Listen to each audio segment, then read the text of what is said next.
Y le hablo a las 12. Hey Charlie, siempre no voy a predicar, predicas tú. No, no te preocupes, bro, ya estaba estudiando, me dice. Pues de la siguiente iglesia. Sí, de vez en cuando tenemos la oportunidad de compartir. Para mí es emocionante. La verdad, el privilegio de poder estar aquí con ustedes, hermanos, y poder compartir el pan. Es realmente un gran privilegio. Voy a tratar de ser breve. Si ven que me estoy pasando con el tiempo, pueden levantar la banderita. Vamos a tratar de cortar, pero bueno, así como comenzamos, les extendí esta invitación de que abramos nuestro corazón para cantar alabanzas y cánticos al Señor, salmos. Ahora es la misma solicitud, pero para que podamos recibir la palabra de verdad. El fundamento de nuestra creencia es que la palabra es inspirada por el Señor. Creemos que la palabra, que la escritura está viva. Por ende, su mensaje no caduca.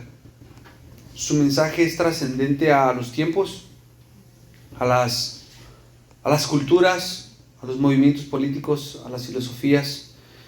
Y yo creo firmemente que el Señor puede hablar a tu corazón y puede hablar a mi corazón esta mañana a través de su palabra. Amén. Esta es la sexta prédica que tenemos del libro de los Filipenses.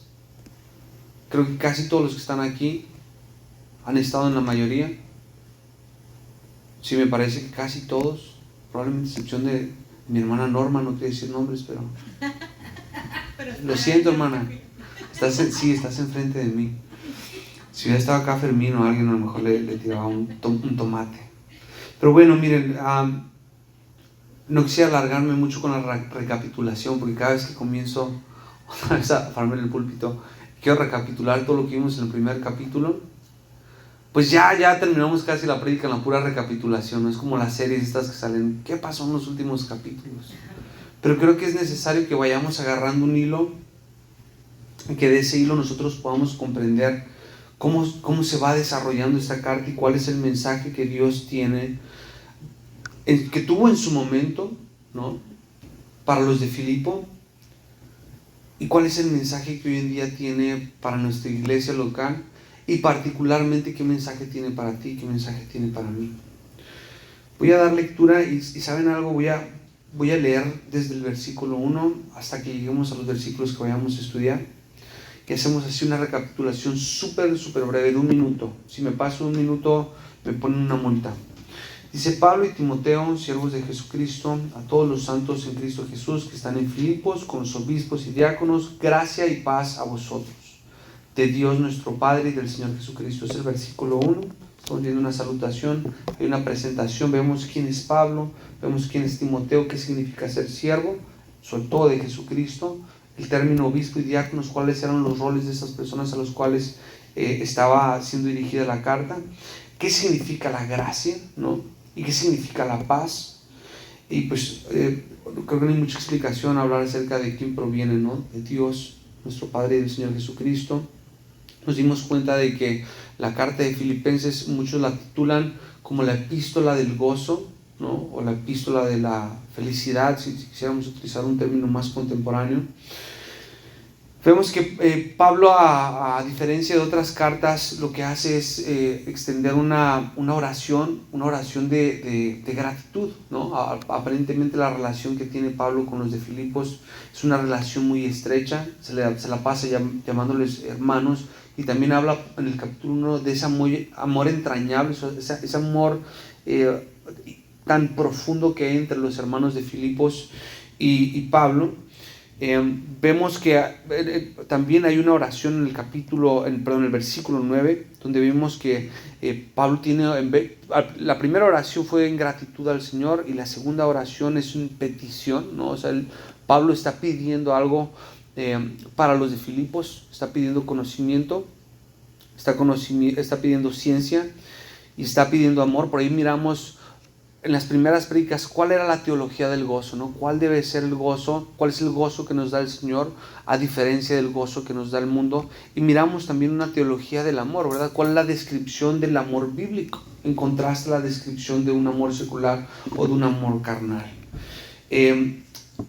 Y vimos cuál era el resultado o cuál era el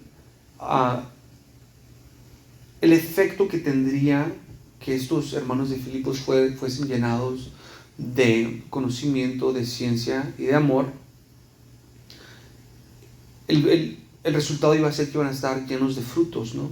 Frutos de justicia, obras que fueran visibles. Y aquí hay un parteaguas del 12, pues del 12 hasta el 30, ¿no? Entonces vamos a tratar de analizar ahorita brevemente del 12 al 21, ¿no? Que la última predicamos del 12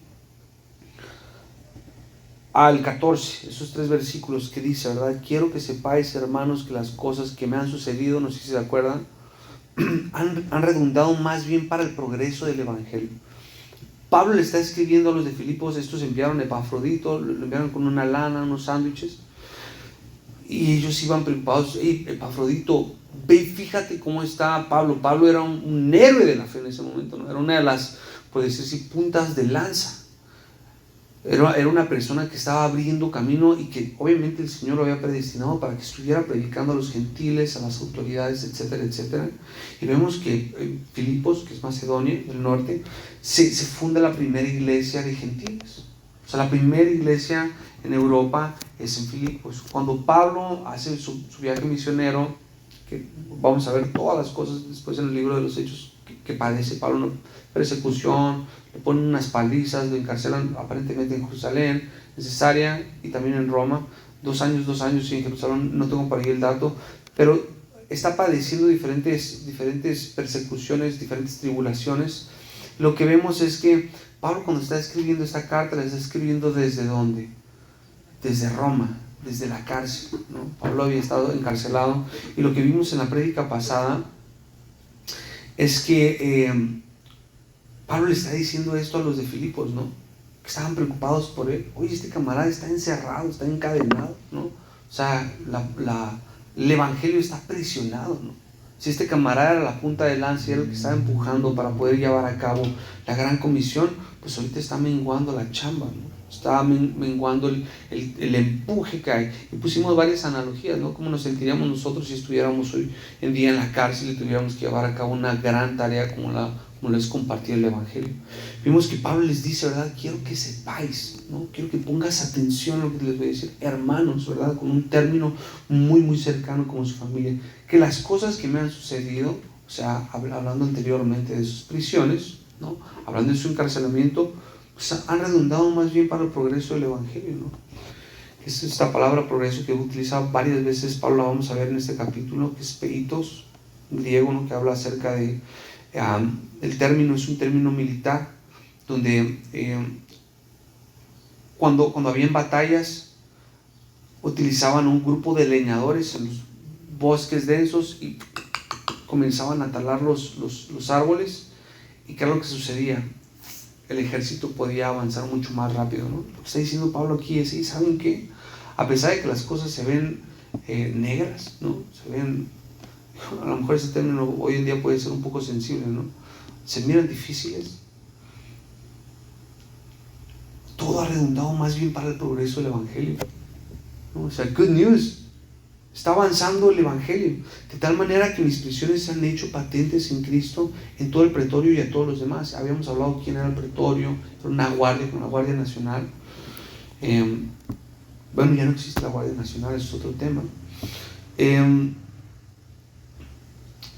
Donde estas personas, que eran soldados entrenados, todos en su mayoría de origen italiano, romano, había unos casos de ciertos soldados españoles, los encadenaban a Pablo, y él estaba allá en un domicilio y tenía libertad de recibir a personas, de recibir visitas, y estos camaradas pues estaban siendo expuestos. Tenía Pablo, ¿cuántas horas tiene el día 24? Entre 6 tenía 4 diferentes guardias cada 6 horas, no estaba privado completamente de su libertad. Estas 4 personas que se estaban rotando en su turno de estarlo cuidando para que no se escapara, pues obviamente en su momento se convirtieron a Cristo después de escuchar a Pablo hablar y hablar del Señor y del Evangelio y del reino. Y también de estarlo viendo en su relación íntima con el Señor en oración, ¿no? Vemos que el resultado, dice, la mayoría de los hermanos, cobrando ánimo en el Señor, con mis prisiones, se atreven mucho más a hablar la palabra sin temor. O sea, a pesar de la aflicción y de la persecución y demás, todas las cosas negativas aparentemente estaban obrando para un bien mayor. O sea, tenían más ánimo los hermanos para poder hablar. Por ahí leí un comentario que dicen que los tiempos de persecución purifican a la iglesia, ¿no? Si nosotros tuviéramos hoy en día un gobierno, un régimen autoritario, ¿no?, que censurara completamente el libre culto, que es lo que hoy en día estamos teniendo nosotros como hermanos, lo más probable es que tú y yo tendríamos más pasión por servir al Señor. Creo que hice este comentario a lo mejor en otra prédica, pero a John MacArthur le hacen una pregunta y le dice un hermano que está en África, no sé exactamente en dónde. Le dice, ¿sabes? Le dice John MacArthur, oye, pues ¿cómo le haces, no? ¿Cómo le haces para estar en un lugar donde hay persecución, donde hay censura y todo este cotorreo? Y él le responde con una curva, le dice, oye, ¿tú cómo le haces? Gracias. ¿Tú cómo le haces para saber quién es cristiano y quién no es cristiano si no hay persecución, no? Y este camarada vive aparte de Los Ángeles, una ciudad sumamente cosmopolita y liberal. Es difícil hoy en día poder nosotros ver quién es cristiano y quién no es cristiano, porque vivimos en un escenario sumamente cómodo. Yo les digo, ¿no?, a las personas que dicen, oh, pobres de los misioneros, que sí debemos estar orando por ellos, a los que los están matando, les cortan la cabeza y demás, niños, mujeres. Digo, bueno, ¿quiénes realmente están en más peligro, ellos o nosotros? Ellos están yéndose directamente con el Señor. O sea, ellos están viviendo a flor de piel su fe. Nosotros en contraste estamos viviendo en una sociedad sumamente cómoda, ¿no? Ok, vamos a leer el versículo 15 al 21, que es donde quisiera que nos enfocáramos hoy. Vamos a tratar de hacer vamos a partir este parrafito. Vamos a tratar de analizar qué es lo que está diciendo Pablo. Pablo comienza diciendo, algunos a la verdad en el 15 predican a Cristo por envidia y contienda, pero otros, o sea, en contraste, de buena voluntad. Los unos anuncian a Cristo por contención, o sea, los que predicaban por envidia, no sinceramente, con el motivo de, que dice, ¿verdad?, pensando añadir aflicción a mis prisiones, pero los otros por amor, sabiendo que estoy puesto para la defensa del Evangelio. ¿Qué pues? Que no obstante, de todas maneras, o por pretexto o por verdad, Cristo es anunciado, y en esto, dice Pablo, me gozo y me gozaré aún. Vemos la otra parte del párrafo en el cual quisiera que nos enfocáramos, que dice, porque sé que por vuestra oración y la suministración del Espíritu de Jesucristo, esto resultará en mi liberación, conforme a mi anhelo y esperanza de que nada seré avergonzado, antes bien con toda confianza, como siempre ahora también será magnificado Cristo en mi cuerpo, o por vida o por muerte, porque para mí el vivir es Cristo y el morir es ganancia. Vamos a analizar primero la primera parte hasta, creo que es el 15, es el 15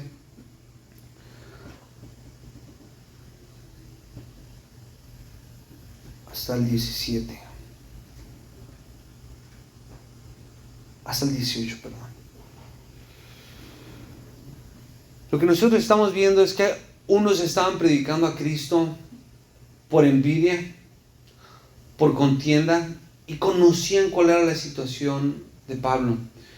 Hay dos cosas muy tristes que pueden suceder dentro de la iglesia, hermanos. Una es Cuando nosotros vemos a personas, y digo, esto lo digo personalmente, ¿no? Cuando vemos a personas que vienen a la iglesia, que se reúnen, que reciben la palabra de verdad, que vemos ciertos cambios, ¿no? Que empiezas a mirar los baby steps, hoy empieza a hablar como cristiano, moverse como cristiano, ¿verdad? Y luego te das cuenta que después hacen diestros en la palabra, y ya los escuchas hablar, y no, ese no es el versículo, es este otro. Oh, y esto otro, y vienen a la oración, y vienen a... Y los miras participando, y de un día a otro, bye, vámonos. Y en su vida un cochinero, ¿no? Haciendo un desastre, y dices, oye, qué feo sentimiento. Digo, todos en el peregrinaje, como cristianos, estamos vulnerables a caer, estamos vulnerables al error. Dice la palabra que el justo cae 7 veces y 7 veces lo levanta Jehová. No obstante, es algo doloroso cuando una persona aparentemente no se quiere levantar, ¿no? Dices, oye, qué feo, ¿no? Qué feo que esta persona que aparentemente amaba a Dios, pues hoy en día está en enemistad. La otra cosa más fea es cuando hay personas cristianas que aman a Dios, que comparten los mismos fundamentos, que a lo mejor pueden diferir en una que otra doctrina periférica, incluso en opiniones, gustos o preferencias, y miramos que estas personas empiezan a levantarse unas contra otras y hacen contienda por envidia, ¿no? Oye, digamos, ¿no? Esteban, el predicador, ¿cómo se llama? En envidia con Carlos porque tiene pelo, o porque predica más bonito, o porque tiene más preparación, o nosotros en contra de Héctor porque tampoco tiene pelo, ¿no? O qué sé yo, ¿no? Podríamos poner muchos ejemplos aquí en Tecate, podríamos compararnos con iglesias, como se llama, en Estados Unidos, Latinoamérica, en Europa, y utilizar, instrumentalizar el púlpito para hacer calumnia. Esa es la palabra. Lo que nos está diciendo Pablo es que no se estaba presentando aquí un evangelio diferente. Lo que está diciendo es, los unos anuncian a Cristo, no dicen, los unos anuncian a un falso Cristo por contención, no dice que están anunciando a Cristo. O sea, aparentemente son personas que tenían una teología buena, y algo interesante es que Pablo no hace mención de quién es, no da nombre de quiénes son estos detractores. Lo que sí menciona es el motivo, ¿no? Y es algo interesante, que su leitmotiv, o sea, lo que los estaba jalando a querer predicar, era la envidia, era la contienda. Luego habla de un contraste, ¿no? Dice, pero hay otros que lo hacen ¿por qué? Por amor. Y miramos una teología del amor, ¿verdad? Que es el amor desinteresado, el amor sacrificial, el amor activo, el amor que no se maneja por impulsos, ¿no? Todas las descripciones que nosotros podemos ver, incluso los mismos frutos del Espíritu, los vamos a encontrar ahí, nos vamos a encontrar el amor. Nos vamos a dar cuenta que estas personas comprendían, y dice Pablo, ¿no? Pero otros por amor, sabiendo que estoy puesto para la defensa del Evangelio. Y aquí después dice que pues, que no obstante, de todas maneras, o por pretexto, o por verdad, Cristo es anunciado. Y en esto, hermanos, me gozo y me gozaré aún. El versículo clave de todo este capítulo es este. Es el 18. Que pues, que no obstante, de todas maneras, o por pretexto, por verdad, Cristo es anunciado, y en esto me gozo y me gozaré aún. O sea, podemos darnos cuenta de que Pablo estaba gozoso a pesar de que había estado encarcelado, estaba amarrado a 2 tipos, a lo mejor no iba ni siquiera al baño a gusto, ¿no? Y él estaba gozoso de decir, ¿sabes qué? La chamba del Evangelio está avanzando, ¿no? Al final, cuando terminamos la carta de Filipenses, dice, oye, les mandan saludos los del pretorio, los soldados, ¿no? Que ya son hermanos en Cristo, y los saludan especialmente los de la casa de César, ¿no? O sea, estos los de aquí donde me encerraron, que es lo que les decía yo la vez pasada. Pablo no estaba encerrado con ellos, ¿no? Ellos estaban encerrados con Pablo. Literalmente es como si los hubieran agarrado y los hubieran metido en una clínica a todas estas personas para que el Señor los rehabilitara a través de Pablo, ¿no? Vimos algo parecido, ¿no? En la prédica pasada, cuando Carlos hablaba acerca de los milagros que se hacían por medio de los apóstoles, pero obviamente el que estaba obrando era el Espíritu Santo. Aquí el galardón, la gloria se la lleva el Señor. El Señor estaba haciendo una obra con un hombre imperfecto, trayendo personas que estaban literalmente lacerando el cristianismo, que estaban tratando de silenciar a la iglesia.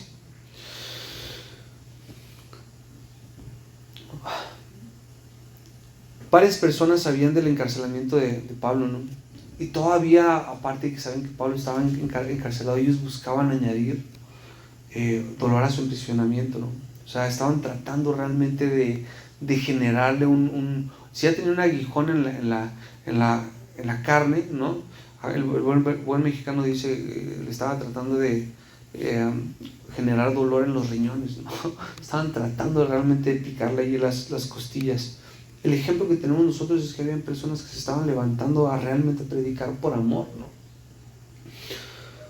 Creo que nosotros debemos de poner esto en tela de juicio, ¿no? A lo mejor somos una iglesia local chica, no creo que nos conozcan muchas personas aquí alrededor. O sea, no me imagino como que en el enlace vaya a salir alguien burlándose de Carlos, ¿no? Diciendo cosas de nosotros.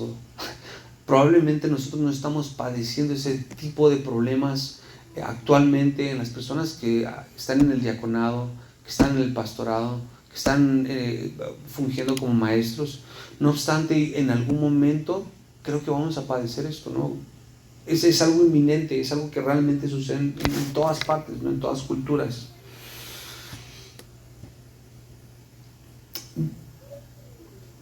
Cuando analizo la vida de Pablo, cuando leemos en el texto lo que estaba padeciendo, yo arrojo una pregunta y digo, oigan, ¿podemos encontrar a alguien de los discípulos que en el texto, ¿no? Cuando nosotros vemos la narrativa histórica o lo que es el testimonio,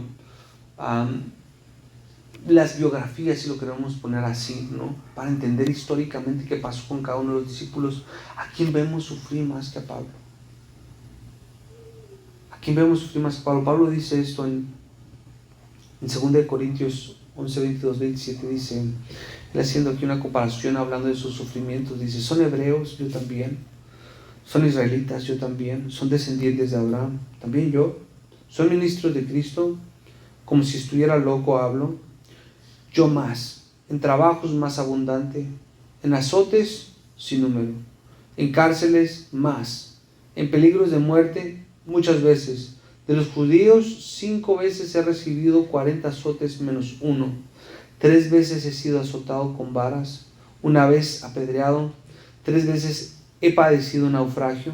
1 noche y 1 día he estado como náufrago en alta mar, en caminos muchas veces, en peligros de ríos, peligros de ladrones, peligros de los de mi nación, peligros de los gentiles, peligros en la ciudad, peligros en el desierto, peligros en el mar, hasta rima, ¿no?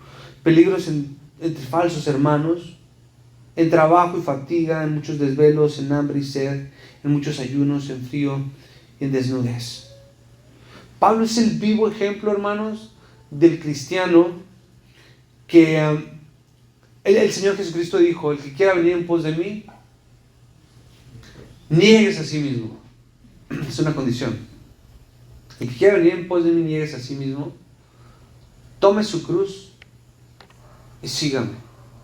Yo cuando leo la historia, cuando veo la vida de Pablo, realmente me impresiona y digo, oye, este camarada no lo agarraron de vez en cuando a sopapos o le hicieron bullying. No, espérate, en una ocasión lo apedrearon y pensaron que estaba muerto, ¿no? Y ya se fueron del camino, y después abrió un ojito Pablo, ¿no? Como ya se fueron y dijo, ¿y sabes qué? Estoy vivo, ¿no? El Señor no permitió que lo mataran. Vemos que Pablo tiene gozo en todas estas situaciones, ¿no? Para mí es difícil poner en contraste mi comodidad y mi vida, hablando en primera persona, hablando de mí, en contraste de este camarada, ¿no? De nuestro hermano Pablo, decir, ¿sabes qué? Espérate, este camarada, este hermano tenía gozo. Y digo, por ahí vamos a ver después que Pedro, es Pedro y Silas, me puede corregir, cuando los encarcelan, no sé si es Pedro y Juan, pero también están gozosos porque sabían que el hecho de que estuvieran padeciendo por el Evangelio eran buenos síntomas. Estamos avanzando, ¿no? No estamos buscando la gloria de los hombres, sino estamos teniendo aprobación en todas las partes donde estamos caminando. Lo que vemos es que Pablo tiene gozo, ¿no? Cuando vemos que Pablo dice en Filipenses 1:12, ¿verdad? Quiero que sepáis, hermanos, que las cosas que me han sucedido han redundado más bien para el progreso del Evangelio. Está denotando gozo. Tiene gozo a pesar de que hacían contiendas, a pesar de que habían envidias, a pesar de que habían detractores, a pesar de que había padecido pues, muchos tipos de humillaciones, tanto físicas como psíquicas o psicológicas. Y vamos a ver que Pablo tiene gozo también a pesar de la muerte. Que ya estamos hablando de grandes ligas, ¿no? Y no es que Pablo fuera un masoquista, estuviera buscando el dolor ni la tortura ni nada de esto. No.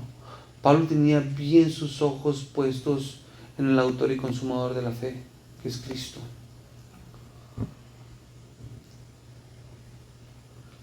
Dice esto, vamos al siguiente versículo, que es,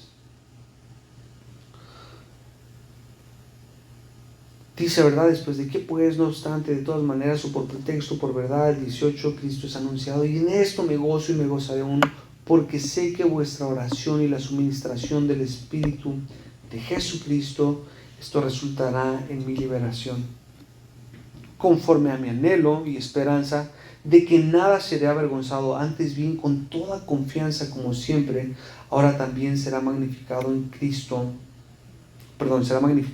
en mi cuerpo, o por vida o por muerte.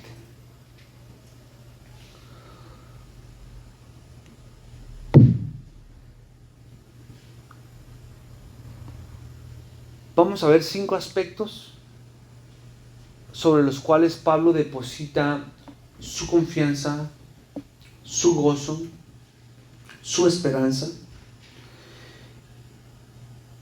y ver exactamente cuál es la conclusión de la mente, del espíritu de nuestro hermano Pablo.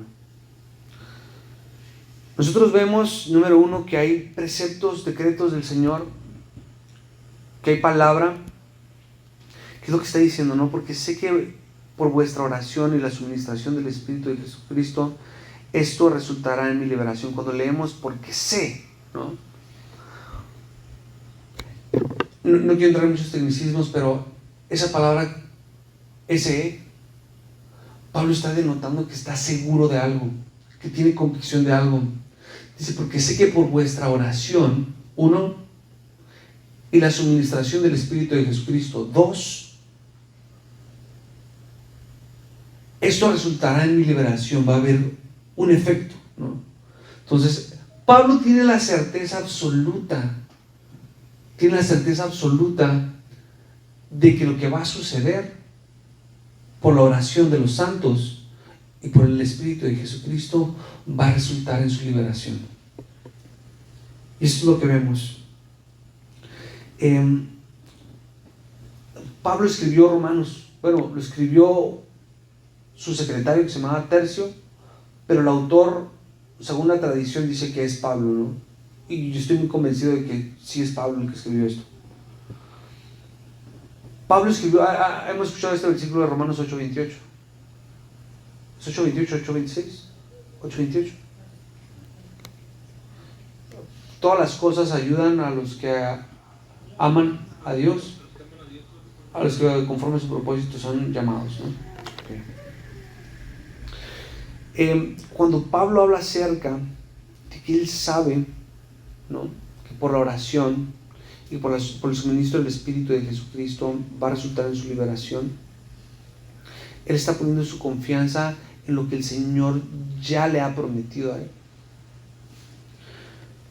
Nosotros vemos esto, ¿no? Pablo sabía qué era lo que iba a suceder en su ministerio. O sea, sabía exactamente por qué había sido llamado, y ya se le habían, como quien dice, el Señor le había pasado, como cuando vas a tu trabajo y te dicen, hey, ¿sabes qué? Mira, estas son las tareas que vas a hacer, ¿no? Estos son los padecimientos que vas a tener. Lo que vemos es que dice Hechos 9:16, porque yo le mostraré cuánto le es necesario padecer por mi nombre. Este es Ananías. Carlos está predicando de Hechos. Ananías en sueños, cuando Saulo está persiguiendo a la iglesia. Saulo es Pablo. Este camarada no tenía el mayor interés de servir a Cristo, hermanos.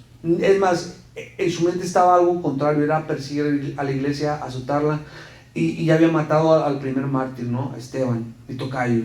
malamente. Mi hermano se llama Pablo, ¿no? Qué curioso. No me mates, hermano. El rollo es que Pablo no tenía el más mínimo interés de servir a Cristo. Cristo se le aparece, sabemos nosotros que queda ciego, le salen unas cosas en los ojos, y el Señor en una visión le dice a Ananías, sí, Ananías, tienes que ir a orar por este camarada, por el matón, el que anda matando a los cristianos, sí, por eso tienes que ir a orar. Y esto es lo que le dice, ¿no? Porque yo le mostraré cuánto le es necesario que padecer por mi nombre. Según de Timoteo 1:12 dice, por lo cual asimismo padezco esto, pero no me avergüenzo, porque yo sé a quién he creído, y estoy seguro que es poderoso para guardar mi depósito, o sea, mi salvación, mi seguridad, para aquel día. Pablo sabía exactamente cuál era el obrar del Señor, ¿no? Él sabía exactamente que las cosas que le estaban sucediendo no era como que, oye, Dios me llamó a ser maestro, ir a los gentiles, ir a las autoridades, voy a sacar ahorita una cita para ir con el César, y luego más al rato con Félix, y luego ir con diferentes procuradores romanos, pues sentarnos aquí a analizar. No, Pablo sabía que lo que iba a suceder, y sabes que estamos en tiempos de persecución, y en cuanto yo me paro en una asamblea, ¿no? El Areópago, con los griegos, con los romanos, en las diferentes ciudades, cuando comienza a confrontar a las personas que están tratando de vender a un Cristo falso, ¿no? Cuando sacó el demonio de la niña esta adivinadora que lo encarcela, ¿no? Empiezan a cantar cánticos, él y Silas, y se rompen las cadenas y demás. Él sabía que la tarea que iba a tener conllevaba padecimiento, y es algo que yo quisiera ponerles a ustedes sobre la mesa. Y el seguir a Cristo se nos ha vendido como, están los bestsellers, ¿no? Estos libros de sé tu mejor versión ahora mismo, ¿no? Joel Austin, no sé si lo conocen, este camarada, y muchos otros libros hoy en día, el pragmatismo cristiano, la psicología cristiana, que está buscando motivar a las personas a través de las diferentes esferas, por decirlo así, pues sí, o sea, como el coaching, ¿no? Es esta cuestión sumamente humanista. Están tratando de hacernos entender que la vida cristiana es algo sencillo, ¿no? Y de hecho creo que todos nosotros, los que hemos tenido la oportunidad de compartirle a alguien, es: ven a Cristo para que se acaben tus problemas, ¿no? Ven a Cristo para que no padezcas. Oye, Juan 16:33, una promesa derechita, explícita, que Jesús les dice a los discípulos, es: en este mundo tendréis aflicción, ¿verdad? Pero, que los peros en la Biblia siempre tenemos que poner mucha atención, porque es donde viene la resolución. Pero confiar, yo he vencido al mundo. Y lo que vemos entonces es que Pablo, número uno, tiene su confianza en los preceptos, los decretos, la palabra del Señor. Número dos, él tiene confianza en la oración de los santos. ¿Quiénes son los santos? Cuando Pablo hace la salutación, saluda a los santos, saluda a los diáconos, a los obispos. ¿Quiénes son los santos? Todas aquellas personas que han sido apartadas por el Señor. Nosotros somos santos, hermanos. Habíamos hablado también por ahí el contraste, que no somos, que un santo no es el santo niño de, ¿cómo es? De Atocha o Artocha, la verdad no sé cómo se dice. Pero el rollo es, nada de eso tiene que ver con esta terminología bíblica, ¿no? Vemos entonces nosotros que Pablo creía en la efectividad de la oración. La oración realmente tiene un poder, hermanos. Pablo conocía perfectamente y creía 100% en la soberanía de Dios. O sea, él sabía que Dios estaba a cargo de todas las cosas, tanto minúsculas como mayúsculas, que le habían de acontecer a él y a la iglesia, ya fuera en Roma, fuera en Filipos, en Colosas, en Tesalónica, en Jerusalén, en cualquier parte. Pablo estaba seguro que Dios iba a llevar a cabo su plan, sí o sí. No obstante, él está contento, y él sabe que es necesario que la iglesia de Filipos ore por él. Nosotros vemos esta similitud en otras cartas, ¿no? Vemos en Efesios, en Romanos 15:30, dice: pero os ruego, hermanos, por nuestro Señor Jesucristo, por el amor del Espíritu, que me ayudéis orando por mí a Dios. Pablo pudo haber dicho: y sabes que bueno, yo subí al tercer cielo, ¿no? Yo fui ministrado por Cristo 3 años en el desierto. A mí se me reveló y me dejó ciego un rato, y después me cambió el nombre. A mí el Espíritu Santo me ha llevado a escribir diferentes epístolas, ¿no? La verdad es que yo no hubo mucha oración de ustedes. Es más, yo voy a orar por ustedes, pero ustedes, bueno, den gracias por mí. No, está pidiendo. Pablo necesitaba de esta oración. Se lo pidió a los de Roma también. Efesios 6, 18 y 19 también vemos otra petición de oración. Cuando nosotros leemos que dice, esto resultará en mi liberación, para agilizar un poquito, no estancarnos en el tema de la oración, creo que todos lo entendimos bien, es necesario que nosotros, hermanos, podamos acercarnos a la iglesia, a los líderes, a los laicos, o como quieras poner, a cualquier hermano que profese ser hijo de Dios, y decir, hermano, ora por mí. Ora por mí. No hay cosa en mi vida que no haya puesto en oración que el Señor no haya dado respuesta. No siempre le da la respuesta que yo quiero, ¿no? Platicaba ayer con mi tía, fui a visitarla y platicamos acerca de la oración, ¿no? Que es un misterio. Digo, bueno, el Señor responde nuestras oraciones. Y digo, de una manera chusca, ¿no? Llevaba por ahí uno de mis amigos, al Cheo, Eliseo, un camarada que trabaja ahí con nosotros. Decía, bueno, Dios no es un genio, ¿verdad? No es un genio que está en la lámpara, la frotas, le pides 2, 3 deseos y te cumple los que Él quiere. No, sinceramente, Dios mueve nuestro corazón a orar y Él lleva a cabo un obrar, ¿no? A veces es sí y a veces es no, pero el Señor te responde. Y cuando nosotros podemos depender de las demás personas, número uno, en poder pasarle nuestras cargas, el poder hacer iglesia, el poder hacer mancuerna, encontramos que esa oración es efectiva. Y eso es lo que Pablo estaba diciendo. ¿Y sabes qué? En la oración que ustedes están haciendo, yo sé que va a haber liberación, pero hay otro aspecto, ¿no? Otro aspecto que está sumándose. La palabra liberación es la palabra, no sé si se diga así, pero creo que es soterias o soterian, ¿no? Que el término tiene una connotación de salvación.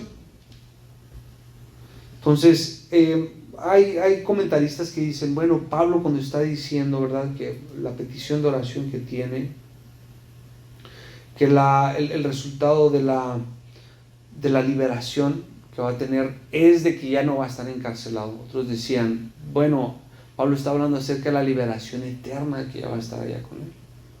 Y otros dicen, son las dos, ¿no? Pues Pablo yo creo que estaba seguro de que en algún momento se iba a morir y se iba a ir con el Señor y que a lo mejor ya no iba a estar en esa cárcel cuando se iba a morir. O sea que lo iban a sacar. Pablo está citando aquí literalmente, textualmente a Job. Si vamos nosotros a Job 13, 16 dice esto: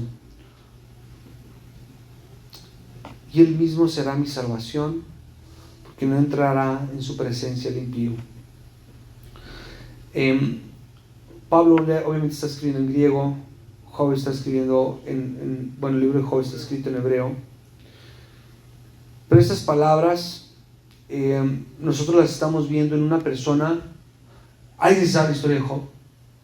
Job no se la estaba pasando muy bien, ¿no? Job había perdido sus propiedades, su ganado, sus esclavos, siervos, todos sus hijos habían petateado. Luego le dio sarna al tipo, ¿no? O sea, dice que estaba tirado con una teja y se estaba rascando, estaba arrancando los pedazos de piel. Y todavía llegó su mujer y le dijo, maldice a Dios y muérete, ¿no? O sea, ya tira la toalla. Y estas son las palabras de nuestro hermano Job. Yo sé que mi Redentor vive, Job 19:25, y al fin se levantará sobre el polvo, y después de deshecha esta mi piel, en mi carne he de ver a Dios. Pensamiento 100% idéntico al de Pablo, que es lo que vamos a mirar más adelante en el versículo 21. O sea, no importando que Job se muriera, él sabía cuál era el resultado final. Su liberación era que iba a poder ver a Dios. ¿Estamos todos agarrando el hilo? O sea, Pablo estaba seguro que a pesar de los detractores, que a pesar de su impresionamiento, que a pesar de las palizas que había recibido, que a pesar de las calumnias, que a pesar de todo lo que estaba padeciendo, el Señor lo iba a librar. Que las oraciones de la iglesia iban a tener un efecto y que el Espíritu de Jesucristo le iba a liberar.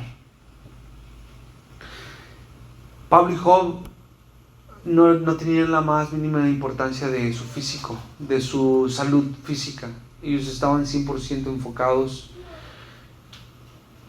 en que Dios los iba a librar. Punto número 3, vemos que Pablo confiaba en el Espíritu de Jesús. Podemos decir que es el Espíritu Santo.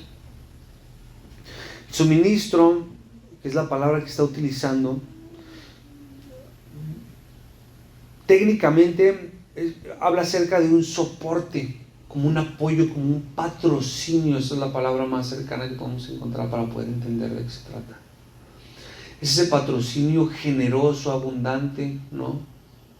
Es como si pudiéramos poner un ejemplo monetario, una tarjeta sin límite.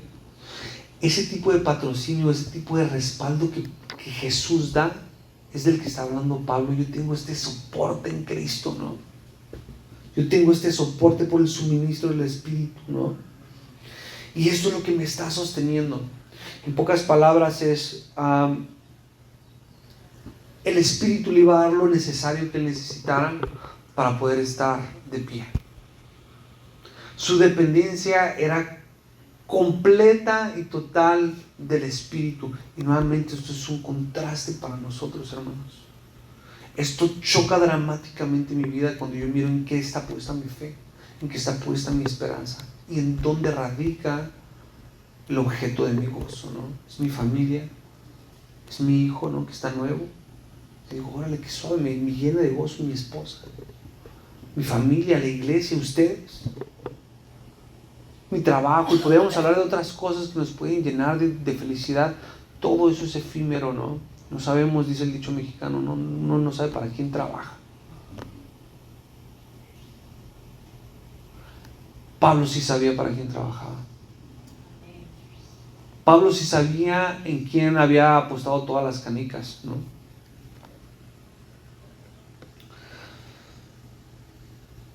Entonces vemos que estos 3 puntos están conectados y trabajan de una manera fascinante. Número 1, los preceptos del Señor, confiando en ellos, depositando nuestra fe en los preceptos del Señor, en sus decretos. Número 2, ¿cuál era el número 2? La oración. La oración es vital para una iglesia. La oración es vital para nuestras vidas. Y número 3 es el Espíritu Santo. Súper bíblico, ¿no? Sin estas 3 cosas en conjunto, hermanos, nosotros no podríamos hacer nada. Y sin estas 3 cosas en conjunto, Pablo no hubiera podido hacer nada. Recuerden que en Juan capítulo 14 se nos dice, ¿no? Que el Señor Jesús iba a enviar al Espíritu Consolador. No tengo por ahí el versículo. Pero este Espíritu Consolador es el que nos va a guiar a nosotros a toda verdad, todo juicio. Es el que nos va a redarguir, es el que nos va a encaminar, es el que nos va a consolar, es el que nos va a exhortar, es el que nos va a edificar, es el que nos va a capacitar también, nos va a equipar para poder tener discernimiento, al darnos hambre y sed de la palabra de verdad. Si en nuestro corazón abunda esa palabra de verdad, nuestra boca va a hablar. Van a ser como ríos, va a ser como agua que va a estar fluyendo de una fuente. Literalmente eso es lo que pasa en nosotros. Número 4, nosotros vemos que Pablo puso su confianza en Cristo. Pablo tenía confianza en la promesa de Cristo. En el versículo 20 dice: conforme a mi anhelo y esperanza de que nada seré avergonzado, antes bien con toda confianza. Nuevamente miramos ahí un matiz en el cual Pablo está poniendo de una manera absoluta. No dice, bueno, pues yo creo que a lo mejor Dios me puede echar la mano. Antes bien, con toda confianza, como siempre, ahora también será magnificado, Cristo en mi cuerpo. Y aquí viene algo interesantísimo, hermanos, que es a donde quería llegar. Esta es la parte, es la cajeta de esta sección, ¿no? Ahora también será magnificado Cristo en mi cuerpo, o por vida, o por muerte. Pablo sabía que le iba a pasar, ¿no? Ya lo hubiera dicho aquí, lo hubiera cantado, pues sí, Cristo será magnificado en mi cuerpo por vida, ¿no? Y ahí nos vemos en un rato, hermanos, ¿no? Se van a romper las cadenas otra vez. O pum, de la nada voy a aparecer como cuando oraron y quedó liberado Pedro, ¿no? Y les estaba tocando ahí la puerta y no creían. Estaban orando los discípulos, Señor, libera a Pedro, por favor, y todo el rollo, te rogamos, por favor, y orando todos fervientemente, y de la nada tocan la puerta. ¿Quién es? Soy yo, Pedro. ¿Cómo? No puede ser Pedro. ¿Cómo que no puede ser Pedro? Estábamos orando por eso, ¿no? Pero bueno, para no distraernos, esta parte de aquí está increíble. Es fascinante ver qué es lo que está diciendo Pablo. Es realmente increíble, hermanos, ver cuál es el espíritu de nuestro hermano Pablo. Es un ejemplo excelso.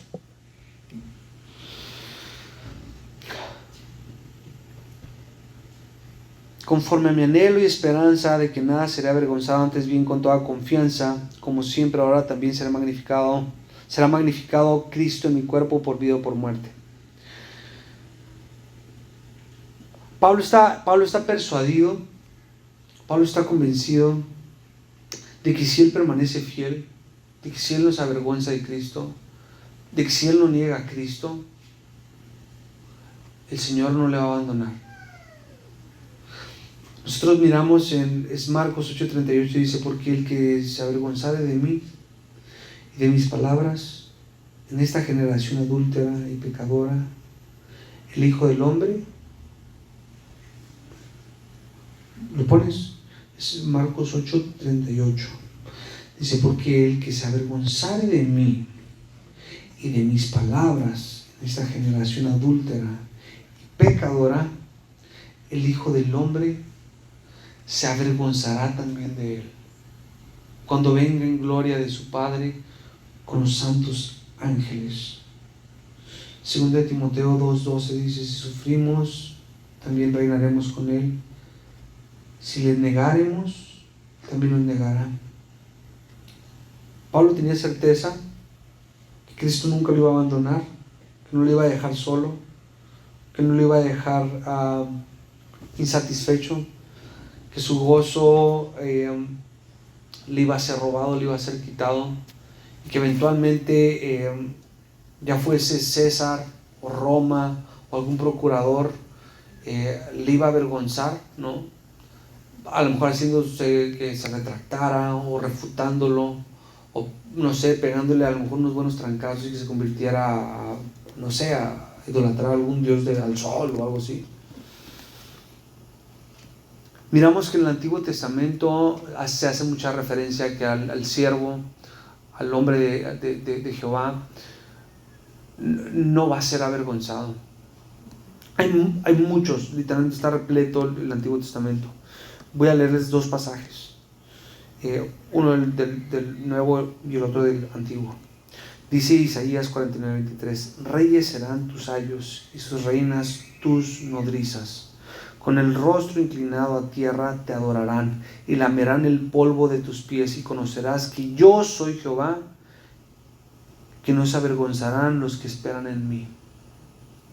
Romanos 9:33 dice, como está escrito, he aquí pongo en Sión piedra de tropiezo y roca de caída, y el que creyere en él no será avergonzado. Creo que es un salmo. Está citando Pablo al Antiguo Testamento, no tengo por ahí la cita. Hermanos, si nosotros esperamos en Cristo, si nuestro depósito, si el depósito de nuestra fe, está en Cristo, si nosotros encontramos nuestro gozo a pesar de cual sea la circunstancia, a pesar de cuáles sean las personas que nos estén calumniando, nos estén señalando, incluso a pesar de la muerte, el Señor no se va a avergonzar de nosotros.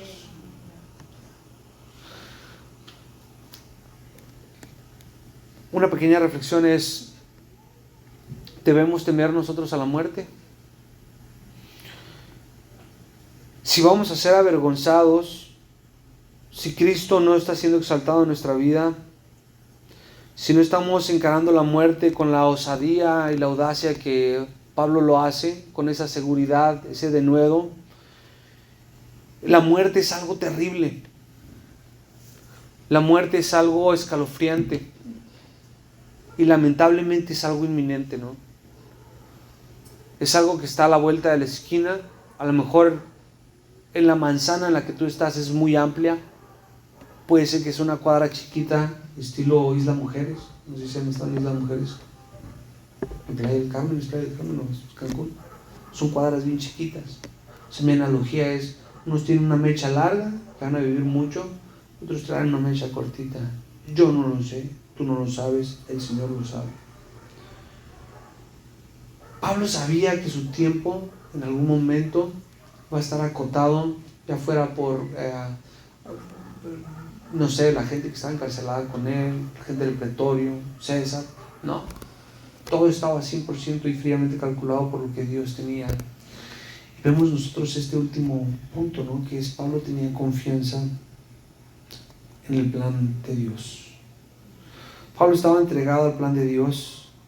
Él no sabía si iba a morir, si iba a vivir. Y de hecho, si él pudiese tener la oportunidad, hermanos, y aquí es donde quiero aterrizar ya todo, ¿no? Ya vamos a terminar, estamos todo en tiempo. Si Pablo hubiese tenido la oportunidad de elegir, de vivir o morirse, ¿qué creen que hubiera elegido? Está impresionante ver que lo que quería este camarada.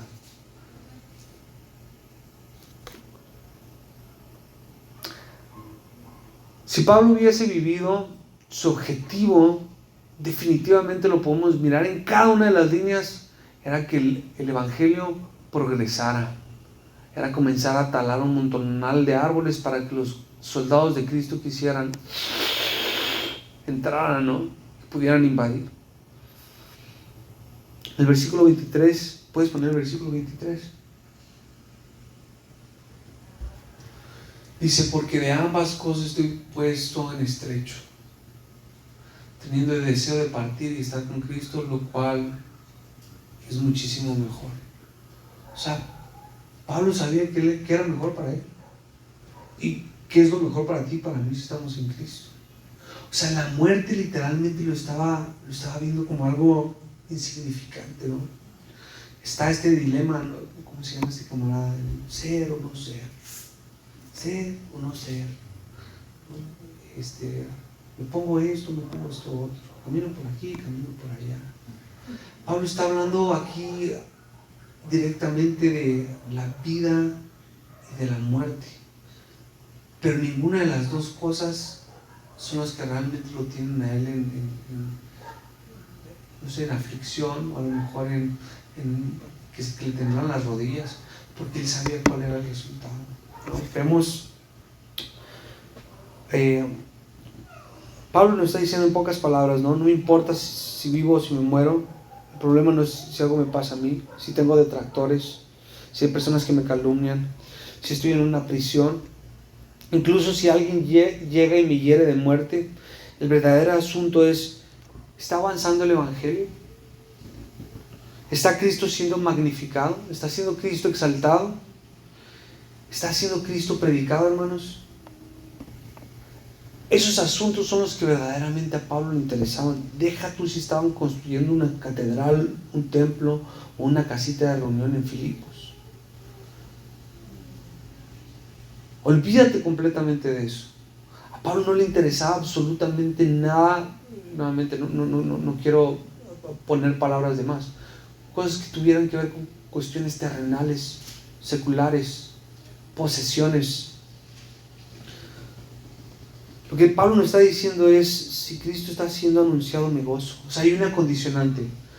Si yo estoy en las prisiones, si a mí me encarcelan y Cristo es silenciado, híjole, si yo no puedo predicar, ¿no? Y me arrancan la lengua y me ponen un tape, ¿no? Y si me quitan las manos, oye, voy a tratar de predicar con todo lo que tengo. Eso es lo que hubiera hecho Pablo, hubiera rayado todas las paredes, o hubiera aprendido a hablar en lenguaje de señas, ¿no? O en clave en Morse, pero algo hubiera hecho. El asunto aquí es, Pablo pone esa condición y dice, si estoy en prisión, pero el Evangelio está avanzando, ha avanzado para bien, ha pintado para bien, gloria a Dios, me gozo en esto, ¿no? Número 2 es, si hay detractores, si hay personas que se levantan por envidia y por contienda y por hacernos la cara fea de que mira, nosotros predicamos mejor a Cristo que tú, pero si está predicando a Cristo, gloria a Dios, eso me gusta, en eso me gozo incluso que digan cosas malas de mí, ¿no? Vámonos para adelante. Número 3 es, si me muero, si me matan, eso me va a producir gozo también, incluso si me matan. Perdón, si me matan, no. Dice esto Pablo, porque para mí el vivir es Cristo.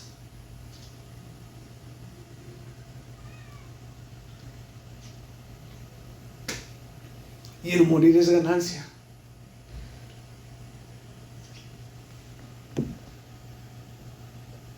Ahí se resume todo, hermanos.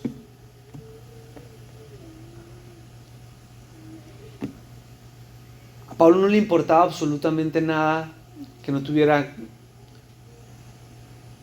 relación con el avance y el progreso del Evangelio, con el avance y el progreso del reino de Dios. Pablo quería ser un trofeo, hermanos, de la gracia de Dios. Todos, creo que los que estamos aquí no sabemos cuál es el desenlace de la vida de Pablo.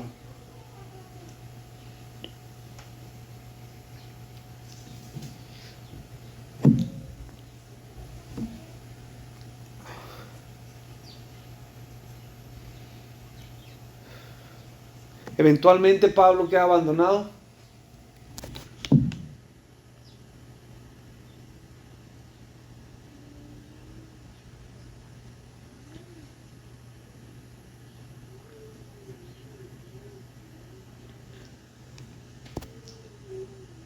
Y su cabeza fue cortada. Pero el legado y el cumplimiento de la misión que el Señor había puesto en su corazón se llevó a cabo. Cristo fue magnificado en el cuerpo de nuestro hermano Pablo. No solamente en el cuerpo de Pablo, también lo vemos en los demás apóstoles.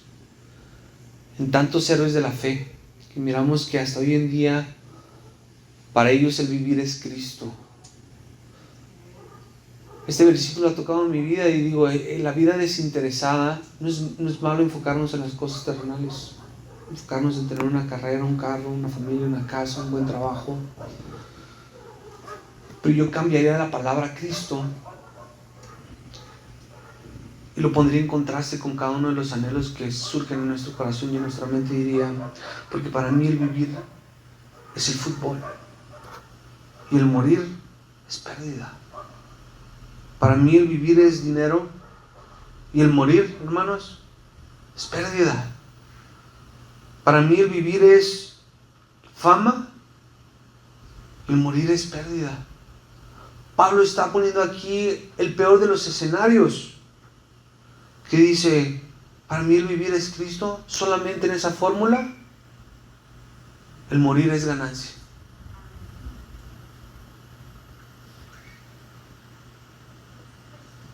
El Señor iluminó el corazón de Pablo y su mente para que él pudiera entender que ese es el gozo de la vida, el que podamos vivir para Cristo, el que podamos vivir conociéndolo y disfrutando de Él. Hermanos, la salvación, la vida eterna es algo sumamente gratificante a nuestro intelecto, cuando nosotros comprendemos que la muerte es algo inminente y que nuestro tiempo en el planeta Tierra es algo efímero, ¿no? Santiago hace referencia a la vida del hombre como una neblina o una niebla, no sé cuál es exactamente la palabra, estoy parafraseando, que a las 7 de la mañana está y a las 10 de la mañana se desvanece.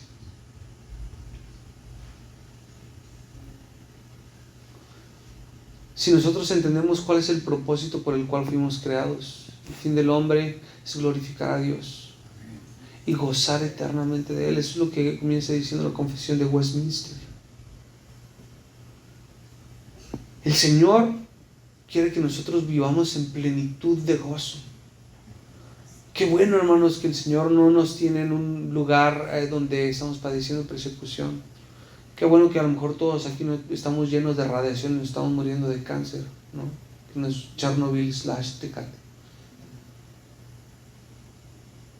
Qué bueno que no estamos siendo mutilados, censurados. Pero si algo de eso pasara en nuestras vidas, que hay aflicción en cada una de las vidas de ustedes. Hay pruebas, hay retos. Y también las hay en la mía. El Señor puede traer gozo a nuestra vida. Puede traer satisfacción, puede traer plenitud. La trajo a la vida de Pablo, incluso en la muerte.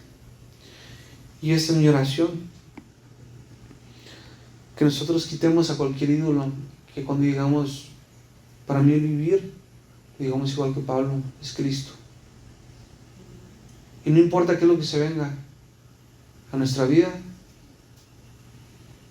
incluso si es morir, que sepamos que el estar en Él nos da, que por ahí tenemos el versículo, ¿no? ¿De qué me sirve ganar el mundo y no tener a Cristo? ¿De qué me sirve tener toda la fama y no tener a Cristo? ¿De qué me sirve haber criado a mis hijos, haberles dado educación, haber dejado patrimonios? ¿De qué me sirve haber viajado a todo el mundo, haberme comprado la ropa que quería? No sé cuáles sean los anhelos de cada uno de ustedes. Hermanos, esto se lo podemos compartir a las personas cercanas a nosotros, a nuestros familiares, primos, hermanos, amigos, compañeros. El vivir, el propósito de nosotros, el vivir es Cristo. Vivamos una vida de piedad. Acerquémonos ante el trono de gracia, hermanos, y pidámosle al Señor que nos dé la fuerza. La verdad, a mí se me hace increíble. Digo, yo la verdad no podría haber vivido como vivió Pablo. La verdad que no, yo me hubiera rendido bien rápido. Zafos, ¿no? ¿Sabes qué? Ponme a mí aquí en la guardia. Es la verdad. Es un ejemplo excelso la vida de Pablo. Y yo creo que Dios a ti y a mí nos puede capacitar, nos puede equipar para esta vida fácil que nos ha dado para poder caminar en Él. Amén. Que oramos.